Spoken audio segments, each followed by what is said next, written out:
After this huge deindustrialization, just destroying all the mines and porcelain factories, had huge unemployment. It created, of course, literally a couple of mafia groups. The crimes were skyrocketing. And the moment it ended was not economic development. The moment it ended, it was Schengen. So opening the borders. People just understood that crime is now not the only option. We can get more money from working in Britain, in Germany, in other European Union countries.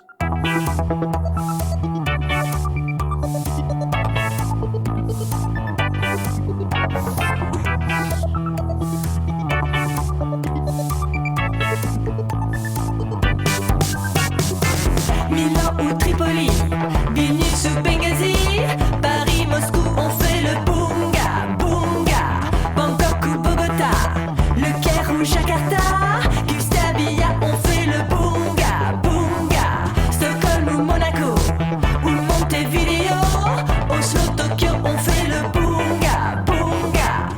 Hello everyone, welcome back to BungaCast, the global politics podcast at the end of history. I'm Alex O'Healy in São Paulo, Brazil, as usual.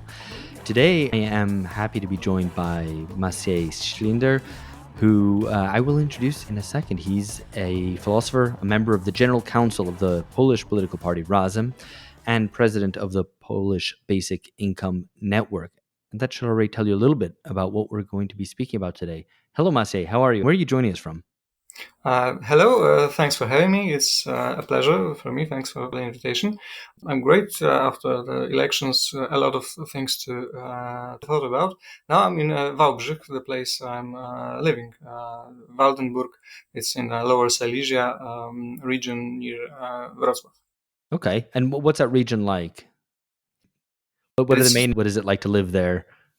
It's a former mining region, so coal mines and the porcelain factories. Now a place where the Polish transition 30, 40 years ago destroyed almost all the industries.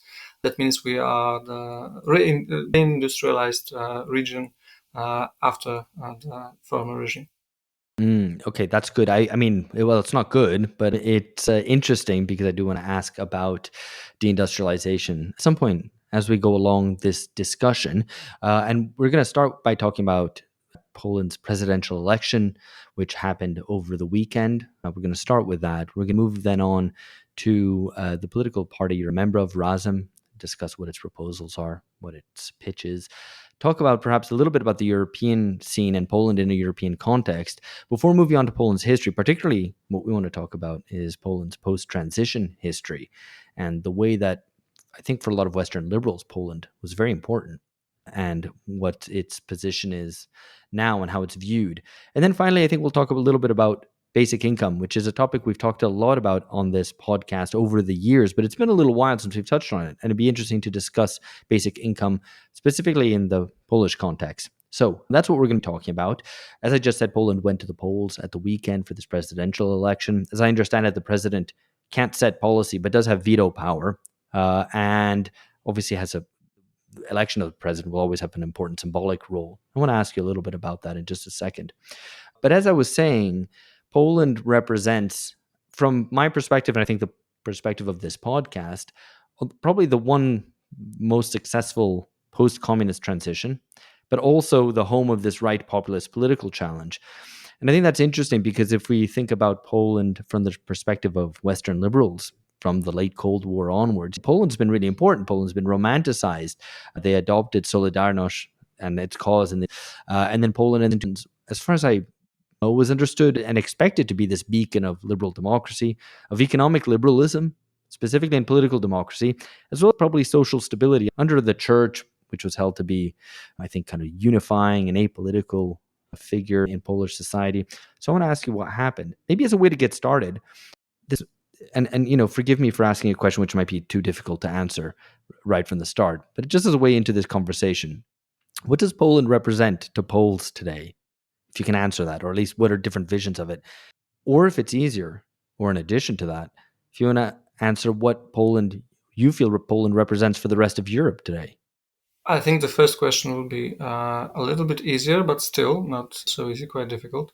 I think we have, and this presidential elections showed us that we have divided society. So Poland, there are more than one Poland right now. For the part of the society, we are part of the Western Europe, that we should be part of the European Union, but a part that to some extent should accept every policy from the Brussels, like everything that is going inside in Berlin, Paris, or Brussels should be accepted, because part feel to some extent that we are a little bit inferior to the Western part of our continent. The second part wants to be definitely more sovereign, but it means different things. What this sovereignty, in fact, means. Sometimes it means being anti-Europe, being anti-European Union, which are also two different things. Being anti-Europe and anti-European Union are not exactly, of course, the same. But there is an important, of course, this political thinking about our country as the country or the nation that was always abandoned by the French, and always between the main two great imperiums, of course, the Germany and Russia.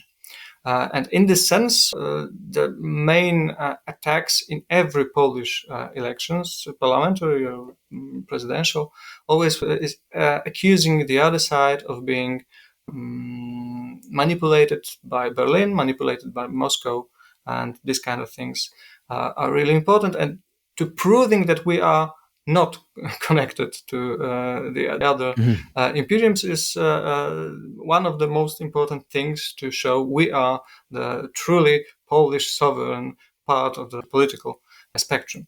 So that's I think what was also a part of this presidential election, which in fact, if I may now go into, was very, very close. That was the second round of the elections. We have two rounds. First was 13 candidates. Now we have these two main candidates, and Karol Nawrocki, who represents Law and Justice, has won just by 1%, and more or less than 2% has won over Rafał Trzaskowski, who is the representative of the Civic Platform, so the liberal.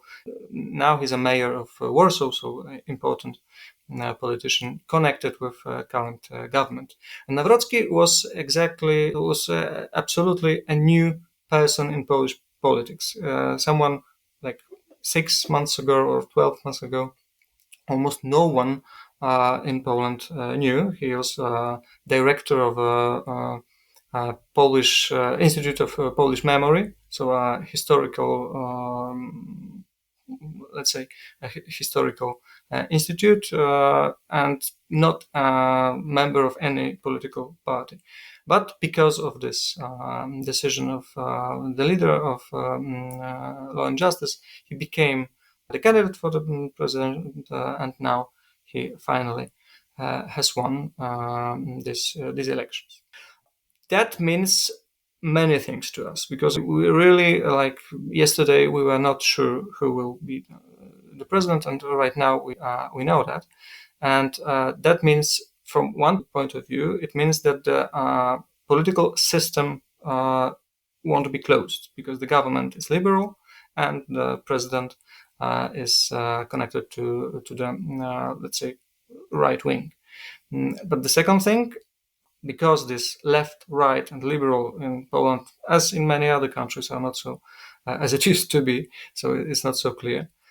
That means also that, for example, the current government won't be able, for example, to make moves towards the privatization of the healthcare, or that maybe some parts of the investment in infrastructure from the former government could be, to some point, maintained.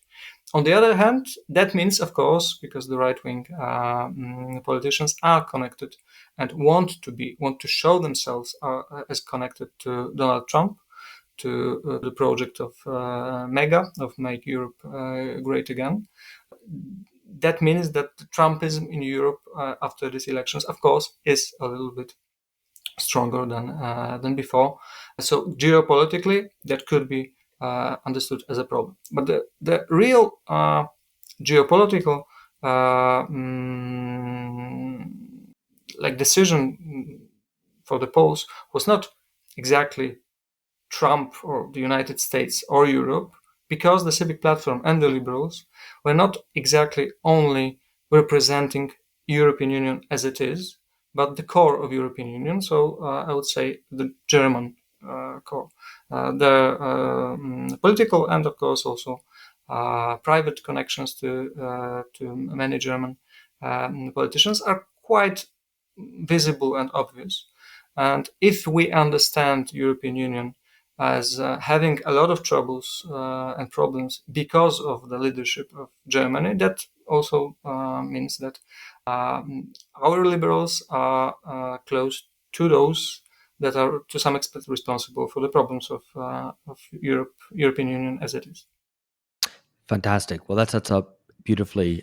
I particularly like that point about the way that in Polish self-conception, there's this token of sovereignty which has such important symbolic weight, Poland understanding itself as squished between Germany and Russia. And it is interesting. I mean, we have commented on this podcast in respect of other countries in the region, the way that for the kind of more sovereigntist political forces, that one would think that they would want to pursue their own path, but obviously the figure of Trump represents something potentially contradictory there, in which they want to align more closely to the US and therefore follow a more Atlanticist road, which would kind of run against a more sovereigntist vision. Anyway, these things play out in various different crisscrossing ways, and it's quite interesting to try to unpick them in each country. We're going to come on to this in just a second. I wanted to ask you if you could spell out, for those who aren't familiar with Polish politics, I think I would suspect that even those who aren't familiar would have come across some of these figures or political parties.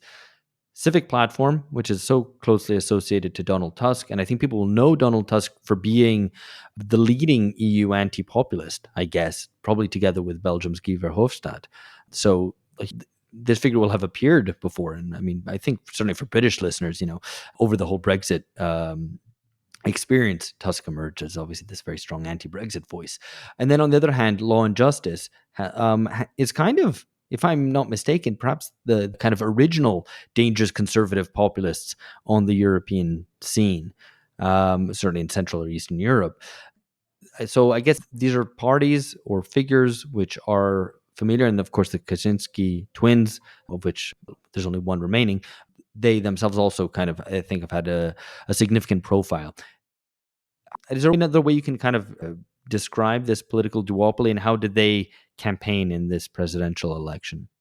Both of those parties and both of the leaders of those parties, so Kaczynski and Tusk, of course, they originate from the post-Solidarność movement in the 1990s. So in the 1990s, at some point, they were quite close. They were on the same side of the political division. The second side was the socialist, post-communist party. Now in a different name. Now it's called New Left, but also then it was a Left Democratic Alliance. But after some huge mistakes going on a, let's say, third way, Blairist, Schroederist decisions, all of the power, and the new created division in the Polish scene originates from the Solidarność movement. Part is definitely liberal. That's the Tusk. He is from Gdańsk, so from the coast, from the group of Gdańsk liberals. They were important figures in the moment of transition and the decisions connected with the industrialization, with having this shock therapy, the decisions by Balcerowicz. This is the same group. And the second one, more nationalist, more Catholic, but also to some extent, maybe because of also connection to church, a little bit socially aware and socially in sense of social policy. And that is especially important why we can think about the right-wing populists as partly the only ones that made any moves towards a proper welfare state in our country. The main thing was in 2015 they introduced child benefit, quite high. First, it was not universal, but then quite quickly became universal for all children, and that was a huge, important social change in our country. That meant that a lot of families, in months, for the first time in their life, could go for holidays to the coast. For the first time, they didn't felt inferior. They could walk on their especially smaller cities with their friends, laughing and just living in a way that we assume in bigger cities that is normal. That was something that I think no member of this liberal side truly understand and truly appreciate to understand how the power of minds is to some extent in the hands of the leader of law and justice. The second thing was a very important one, also putting the retirement age towards it was before, so the Tusk Civic Platform decided to make retirement age at 67 for women and men, and now we have, as it was before, 60 for women and 65 for men. That is, these two things in every Polish elections are part of the discussion. If the liberals will win, they will destroy the child benefit and they will prolong the retirement age. These are very important social arguments. Why, as a leftist, as a socialist, you could be in some kind debate, being not in any of those two parts of the scene, like saying that we are not them and not them, we are the third option, and having mainly the same distance towards both of it. So being a leftist doesn't mean to be against right-wing populism, because it has these social elements. And to tell the truth, when we are use this expression of Donald Tusk as an anti-populist and anti-populism politician, I could say that he is a populist, but in a different way. He's a liberal populist per se, and many very populist, let's say, words during the campaign were exactly those completely not true statements about the economy, about state minimum, about lowering taxes, about everything that private is better than public. And this is we are dealing with two populisms, just different kind of populism. And that was the understanding of the situation of my party. And we, for in these elections, we had our own candidate that was very clearly attacking the government, but not, of course, but attacking also the law and justice former government. So keeping the distance, the same distance to both of those main.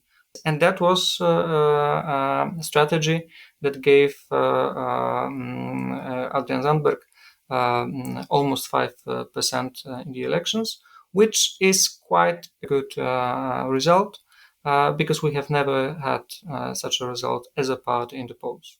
And now, after the elections, our polls are more or less close to the result of the Adrian Zambek during the presidential elections.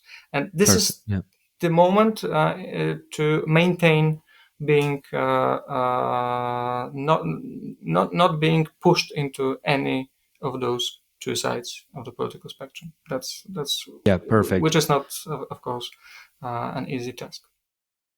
No, indeed, I think Poland really does represent, as well as anywhere else does, this fusion between technocracy and populism, both in terms of form and content. So I find that quite interesting, and often that polarity plays out more on kind of cultural terms and orientations than in the real kind of substance. I wanted to ask you about, in respect of this election, before we move on to kind of wider questions. There seemed to be, at least this is in the New York Times reporting of the election, that there was a surge in support for anti-establishment candidates in the first round, particularly from the young. 70% of the young, I think the under 30s, voted for anti-establishment candidates, particularly for libertarian candidate.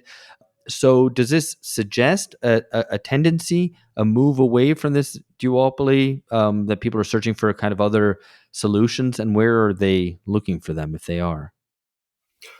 They are, and definitely the third candidate, Sławomir Mencen, who represents Confederacy, that's the name of the party. He is a real, truly right wing politician. He's not only a libertarian, but he's also a religious fundamentalist. So his party is right, far right in every sense you could imagine. But of course, yes, that was, I think, to some extent, especially from the younger part of the voters, a very important sign of not accepting the duopoly, or being tired of those two main parties. And that was also part of this anti-duopoly movement. Got to Razem, so a completely different one. But there was voters. There were a lot of younger voters who were just hesitating, voting for Zandberg and voting for Mencen. So completely different figures, absolutely at the opposite side. In every political question, they would answer completely differently, but they are not part of the duopoly.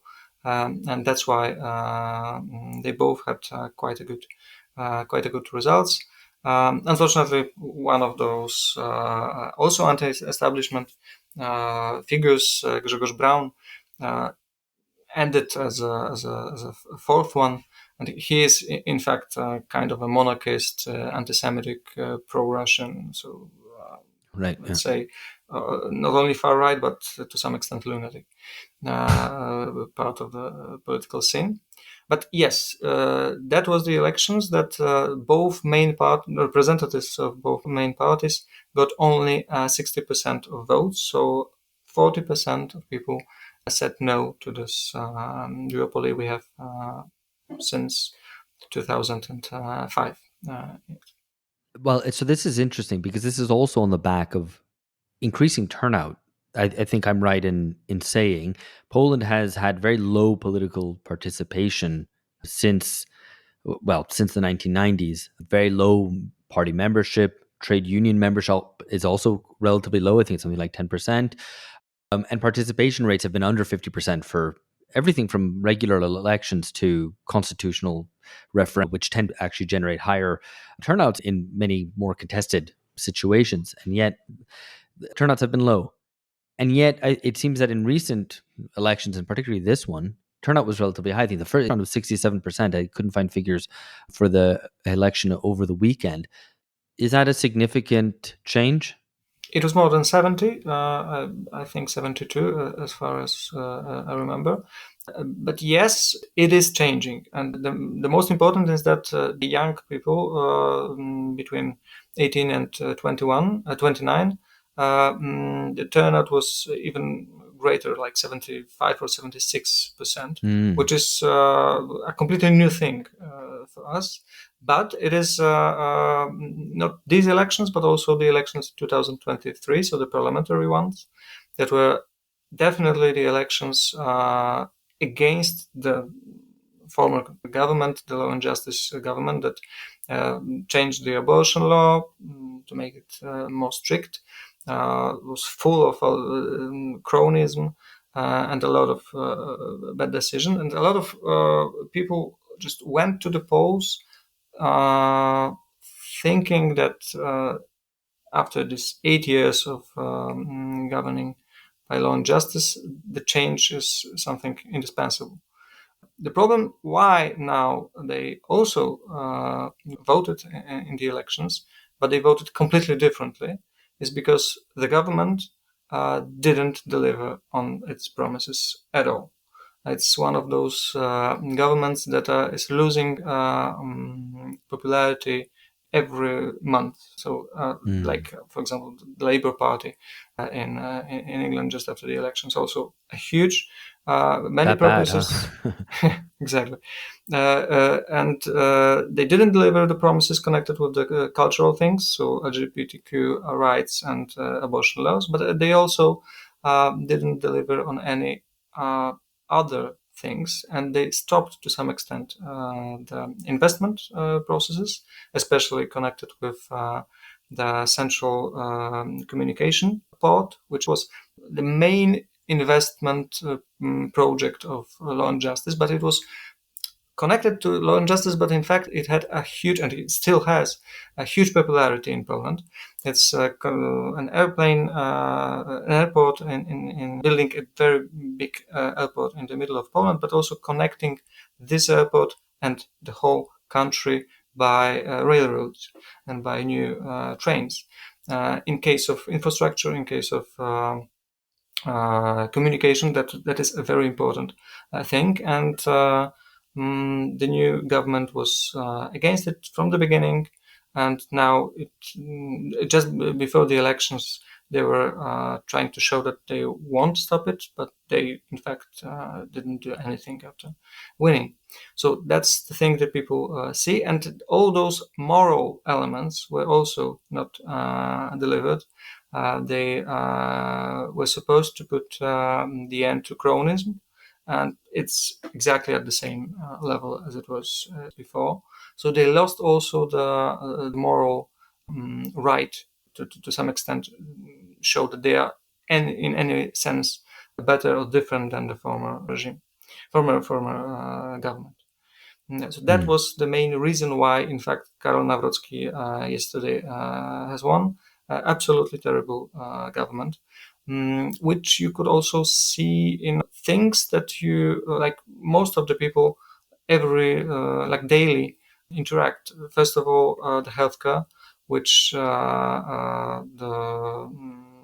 you must wait for the longest time for like 15 years to get to the specialist, to get your operation. We have a hugely underfunded system of healthcare, and they even wanted to give it less, but the former president, still current president, just vetoed a law that would take money from the system of healthcare. And the second problem, because these are the main internal problems: healthcare and housing, public housing. More or less 2 to 3 million houses is lacking in Poland, and the prices, especially in bigger cities like Wrocław, Poznań, or also Warsaw, are completely over the possibilities of most of the young people to get it. So they are paying 50-60% of the wages just to pay the rent and Wow, to yeah. live anywhere. Yeah, And no, that's extremely high, yeah. this government didn't, first of all, didn't propose any serious public housing project, but also finally it didn't deliver, but wanted to propose another regulation helping to get the cheaper credit, bank loan. that usually, of course, makes a higher demand, but without higher supply. That also made the prices go up.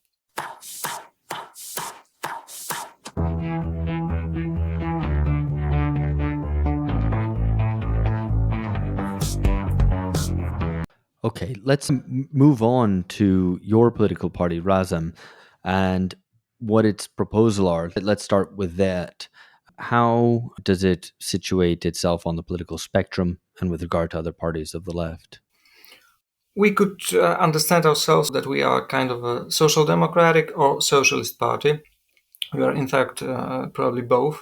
Our members, I sometimes joke that if our members live in Spain, we'll be in 5 different parties, in France also in 6 different parties, because there's no party on the left of our party. So we have kind of a strict socialist elements, but also because the other, let's say, left party is still kind of third way social liberal party, the post-communist one. That means that true social democrats are also in our small party. So we have this kind of a tension. Interesting. I mean, so the person who recommended you for this is a friend of the podcast, Paweł Krasmarski, who said, well, you should have Maciej on, and he's a member of this political party, which is basically the only left-wing political party in Poland. And I don't really know, how fragmented or not the political party scene is in Poland. So obviously there aren't that many political parties, it seems. I'm saying this from a country which has, like 35 different political parties. So these things are always relative. This is not also the United States. It's like, where there's one, effectively. Yeah, it's interesting that that there's basically no other party to its left. Yeah. Of course, there are some very small ones, but they can't get even half of the percent votes. And in the end, they are not starting in the elections. They can't collect the signatures to start. So they are not important. To this extent, we are the only left not connected to the liberals, because the new left right now is part of the government, and a very small part of the government. That means that they truly can't really push any of the agenda inside the government. That means they are needed for the government to survive.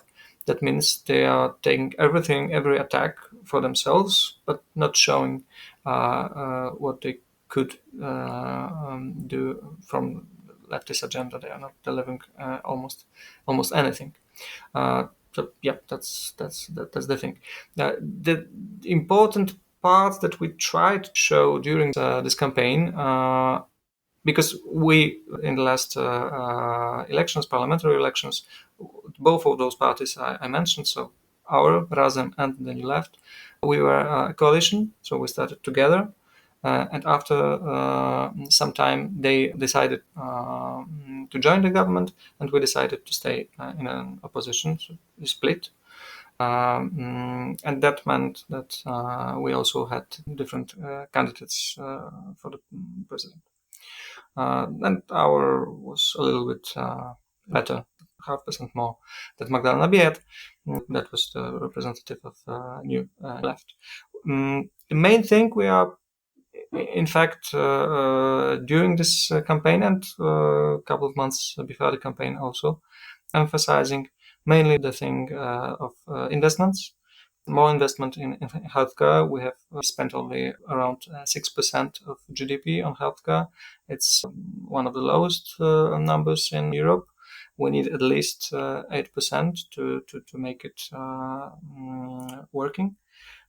Housing, public housing, a huge project of public housing. So the second problem I was mentioning before, and also a project of reindustrialization by investing in chemical and pharmaceutical and other factories in the country. That was the thing that was not perceived as a leftist per se. That was something that caused a lot of people that perceive themselves as right wing or centrist vote for Adrian Zandberg because they understood we want a country that is investing in its future in a way it should be. That's why we sometimes can have this link to a broader group that is not exactly agreeing with us in some kind of elements of cultural policies, but in this sense, they are on the same side as us. Well, I guess that's telling about left, in which, you know, elements which would be understood as standard kind of, I guess, developmentalist programs or demands for investment would be seen as being not left wing today. I guess Mhm. it's indicative of the left's anti productivist kind of green bias, perhaps. In any case, I think that's revealing about the Polish political context in a way that is, I think, familiar to those elsewhere, whether it's in Western Europe or indeed even in South America. So, who votes for Razem at the moment? I mean, you mentioned that voters, which would be traditionally more of the center and right, were won over. Certain voters who fit that description were won over by these demands for investment. Where do voters come from? Who's voting for the party? We still don't have the detailed data to exactly answer this question, but first part of the answer is young people vote for Razem. Adrian Zandberg and also our party is constantly getting more support from the younger generation, 18 to 39 as well. Usually the older ones, they just don't know us still at all. That is kind of a problem.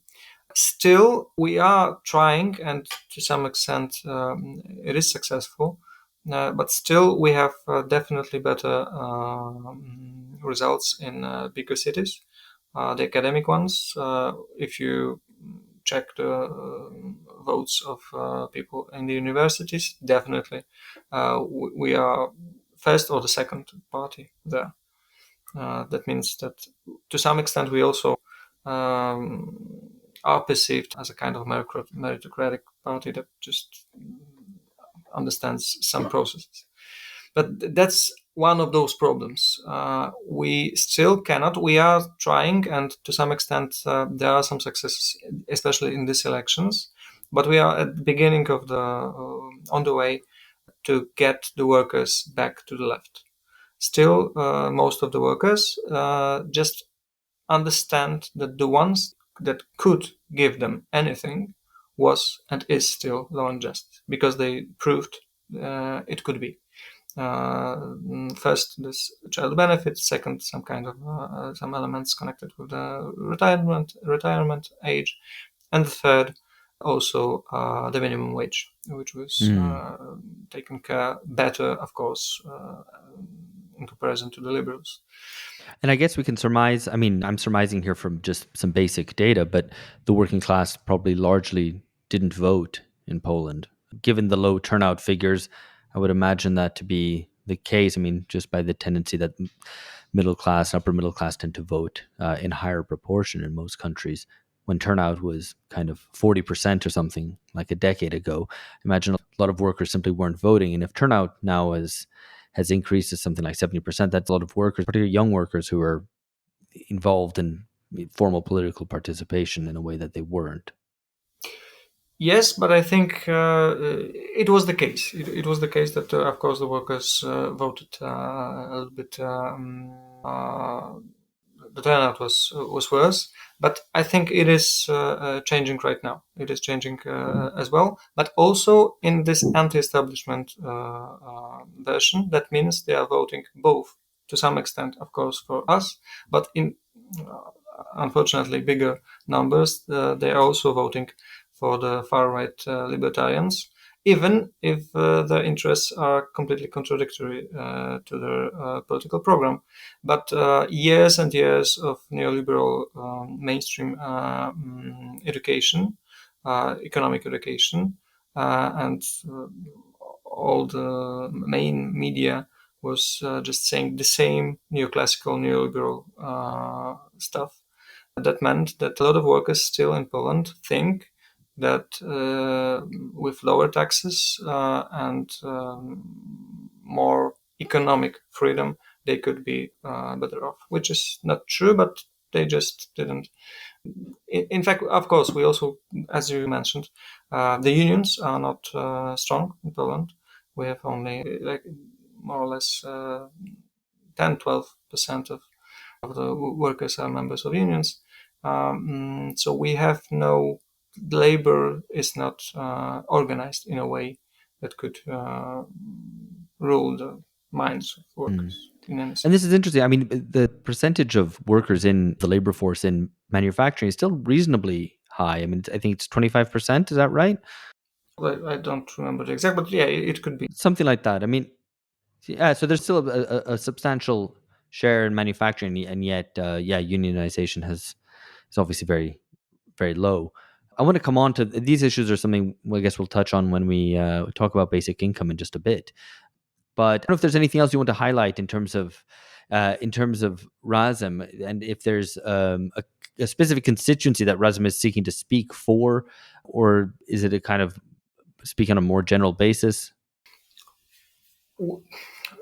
Of course, our goal is to create this constituency of workers fighting for themselves. So we are just part of the traditionally meant left, but to redesign, recreate it in a situation like now in Poland and in any other countries as well, it's extremely difficult. So it won't be possible in the nearest years, but I think we are getting closer to this result.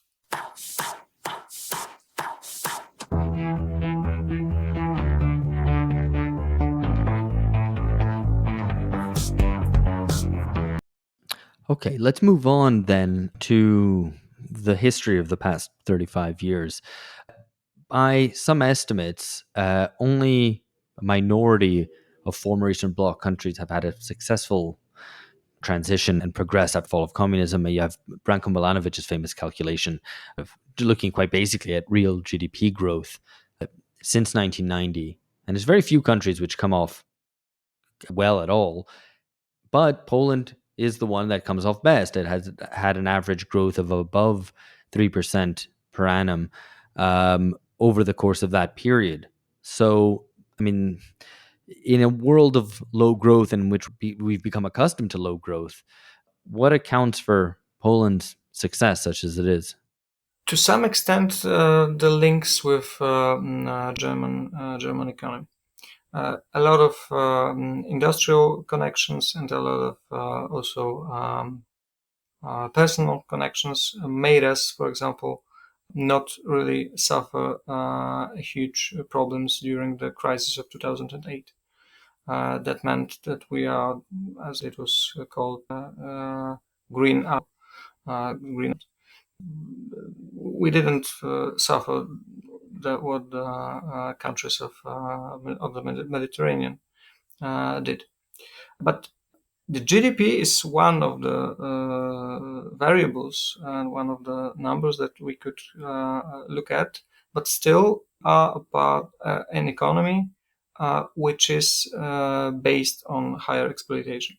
If you look at the numbers of wage share in GDP, then Poland is since 1990s one of those of the last ones in the European Union. That means that a lot of the progress, a lot of economic progress, was built on the expense against, in fact, workers.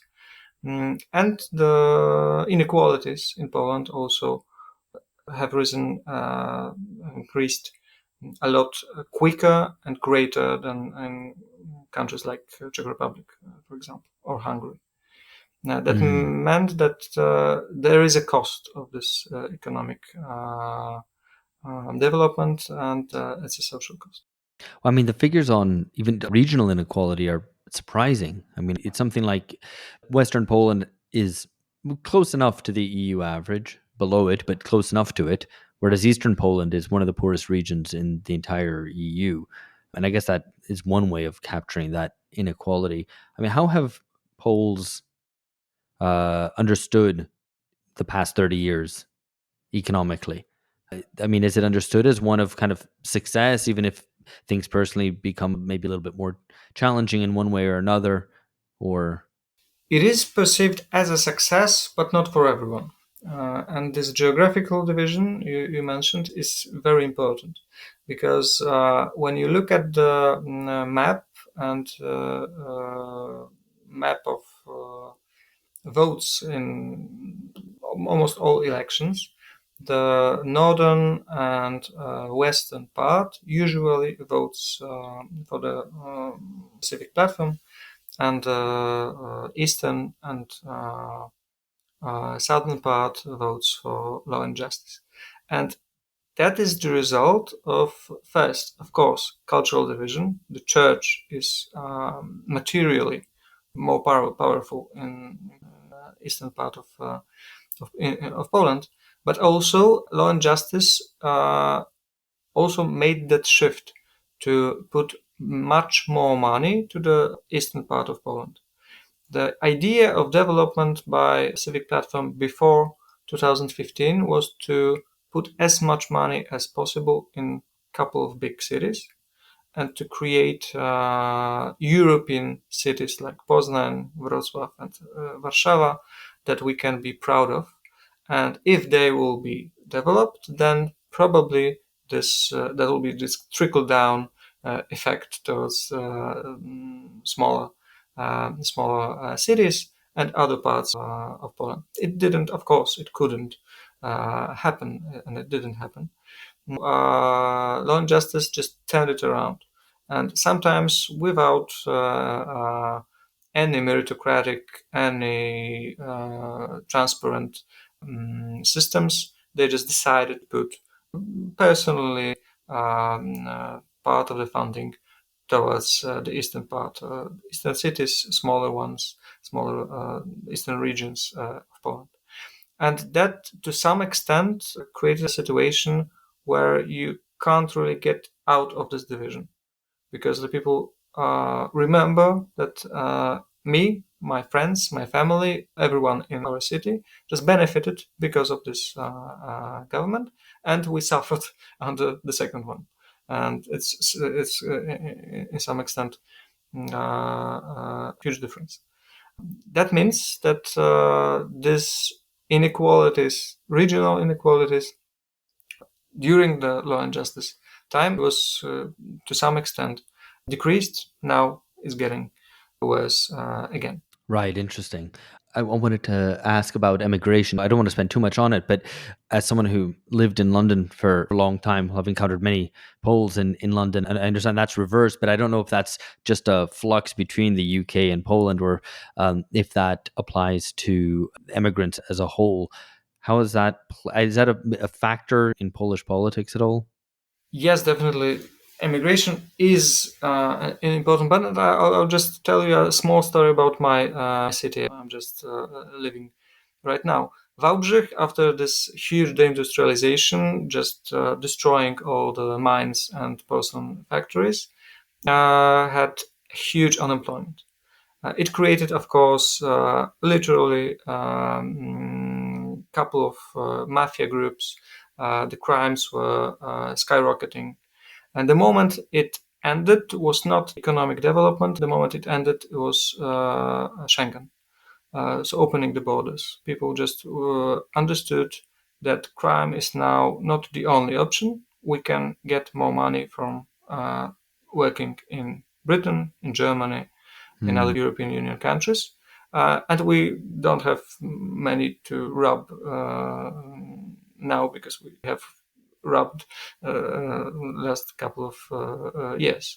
So immigration was an important element of social structure in Poland. Now, during the law and justice rules, I think that this a lot of people get back to Poland, and we don't have as many immigrants as we had after 2007. So after getting to Schengen. The other problem, and this is also part to link to the beginning of our, we have this, let's say, immigration problem connected with, of course, a lot of refugees from Ukraine, the war. And at the beginning, a lot of Poland and most of Polish society was definitely very solidaristic, and we were, to some extent, one. We are not divided in this sense. But after some time, if you don't have developed social services enough, if you have problems with healthcare and problems with public housing and other social services, people start understanding this problem. Okay, it's so bad because I'm not getting it. Probably they are getting it. So those this million or more of immigrants.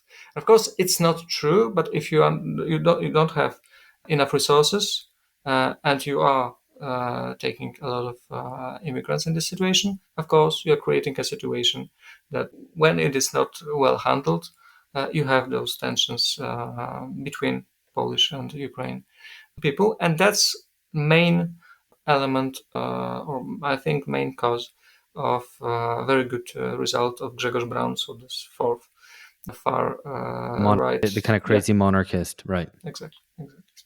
He was also very openly anti-Ukrainian in the sense, and it was you couldn't imagine that such a guy could get so many votes 3 or 4 years ago. Now it was a surprise, but not so big. Okay. Now, I want to move on to basic income, but apologies for jumping around. I would be remiss, though, if I didn't ask you a little bit about the geopolitical context, especially given the kind of interests and concerns of this podcast. Under the banner of multipolarity, of course, these things are, the kind of tensions are pulling countries in different directions. And it's not easy to read from the outside what, for example, US China geopolitical competition will play out like in Poland, for example. Now, that's not what I want to ask specifically.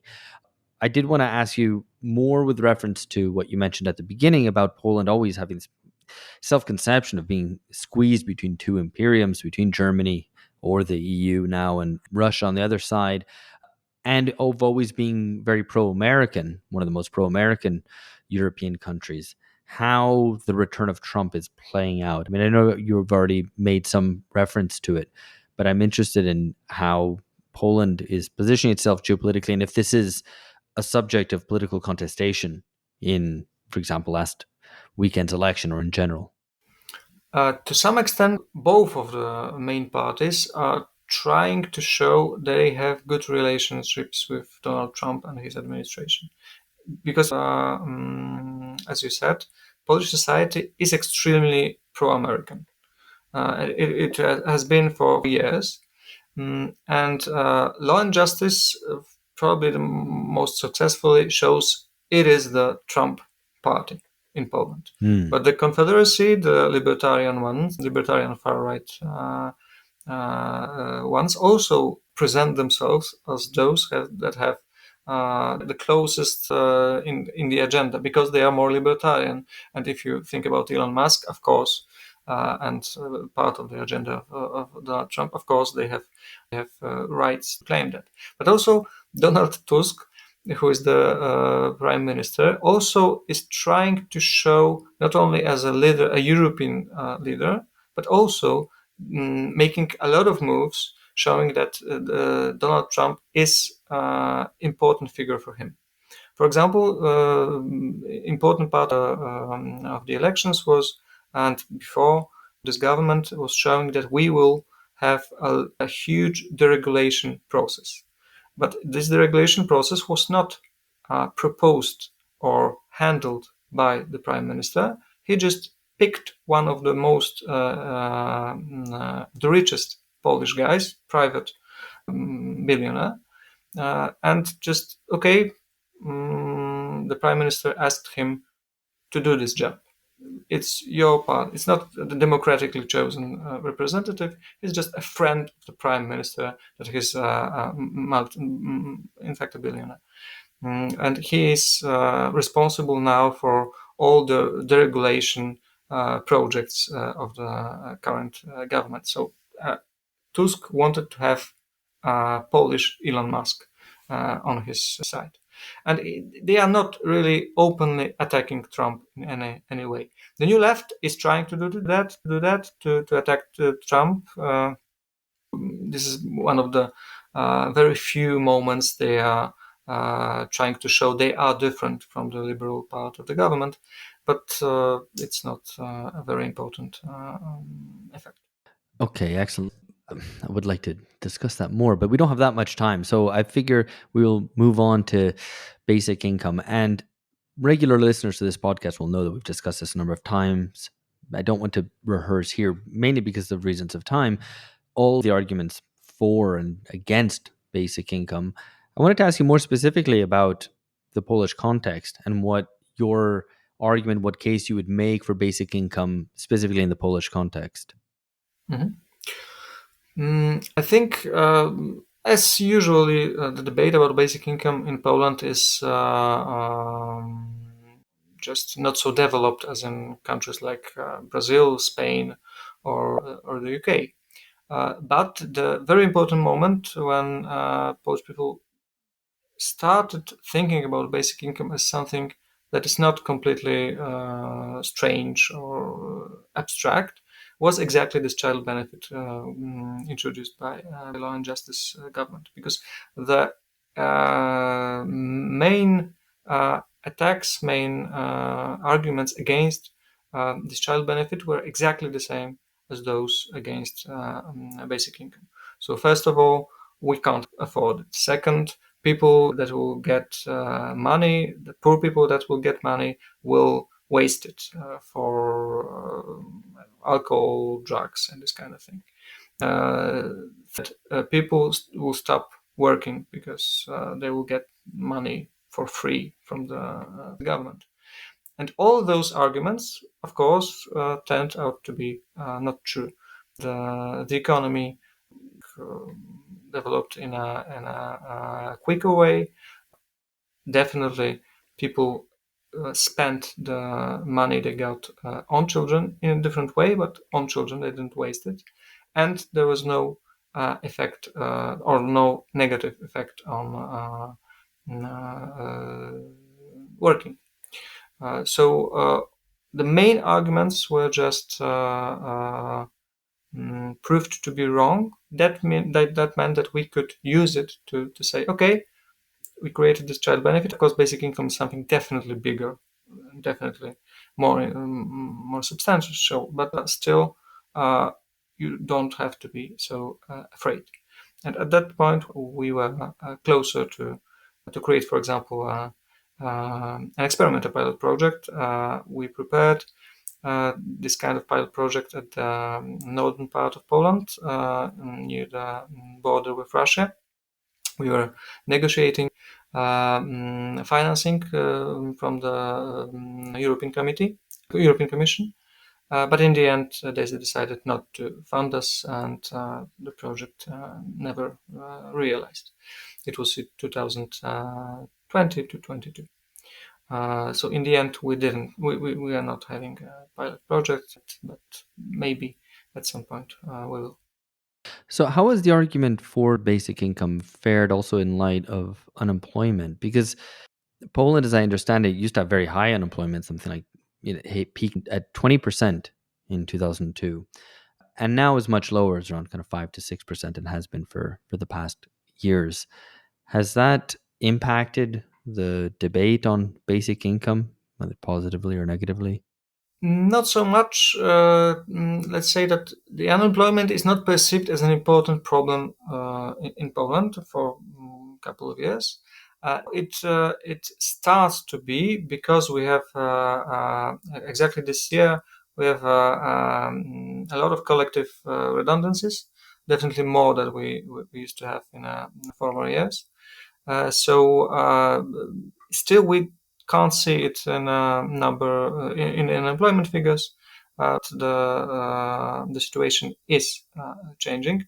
The main problem is what kind of jobs there are. And as I told you about exploitation, people usually think, okay, we don't have high unemployment, but the jobs are not good enough. Are they low paid or are they also precarious? Both. Not so precarious as it used to be, because now we don't have this kind of figures that we had in 2010 or 12. I think we were the second or the third in Europe in case of short-term precarious contracts in Europe. But now the situation, of course, also after law and justice, situation has improved in that regard. But still, the wages are okay. They are higher, but still not increasing in a way they should when we look at the GDP, the growth of the GDP. So unemployment is not the main context of basic income. The second, in fact, the problem with the basic debate in Poland lately, last like 2 years, was the problem of inflation. Of course, you have to accept that such a huge transfer tax reform, which is taking some money from the richer and giving it to all, but in fact, of course, the benefiting group is the poor and the middle class. It had to have this effect to some extent of higher inflation. And if you say, okay, but it's not so high as you fear, when you have 2% inflation or 5% inflation, okay, after basic income you probably have 7 or 8. That's acceptable. But if you have 16% inflation, you don't want to add another 2 or 3 because people are already tired of any inflation as they experience it every day. So that was kind of a problem of promoting basic income last 2-3 years. Right. Okay. I guess finally, I mean, is this a plank of Razem party, or is this something that the party is pushing? No, Basic not income? really. No. In this case, we have more or less 3 groups.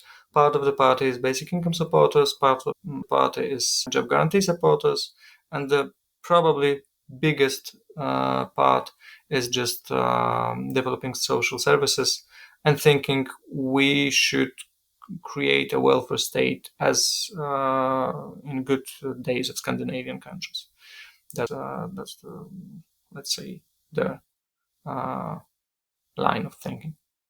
So there is no agreement on this side inside our party. Right. Okay. Well, it's interesting. I mean, yeah, I guess the good old days of Scandinavian social democracy end up the kind of gleam of the left side across most countries, other than maybe in Scandinavia. I don't know. All right, Maciej, is there anything that we should be looking out for, finally, to conclude this, coming up in Poland or Poland's relations with other countries that you think that people outside of Poland should be keeping an eye on? I think in the nearest future, definitely the government would have a lot of problems, and I think it could collapse quicker than it should be by the legal standards. So next 2 years will be very interesting in good and bad way, of course. So you could have a lot of information from Poland in the next couple of months and couple of years. Just like Donald Trump creates new news, a couple of new news every day. Poland is not as developed as Donald Trump in this regard, but to some extent you could expect a little bit of that. All right, fantastic. That's a great place to leave it. Maciej, thank you very much for joining us. Thank you.